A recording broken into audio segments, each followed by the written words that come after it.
ముందుగా మీకు, మీ కుటుంబ సభ్యులందరికీ కార్తీక పౌర్ణమి శుభాకాంక్షలు.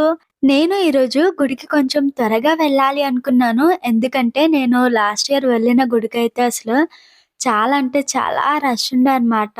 లాస్ట్ ఇయర్ అయితే అసలు నాకు ప్లేస్ సరిగ్గా దొరకలేదు దీపం పెట్టడానికి. సో, ఈ ఇయర్ అయినా కొంచెం త్వరగా వెళ్ళాలి. దీపం పెట్టడానికి సరిగ్గా ప్లేస్ దొరుకుతుందో లేదో అనే ఆలోచన ఉండే.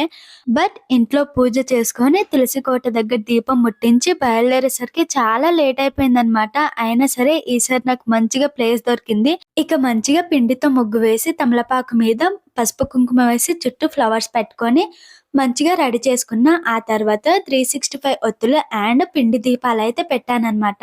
చాలా మంచిగా అనిపిచ్చింది. పూజ కూడా మంచిగా చేసుకున్నాను. చాలా అంటే చాలా ప్రశాంతంగా అనిపిచ్చిందనమాట.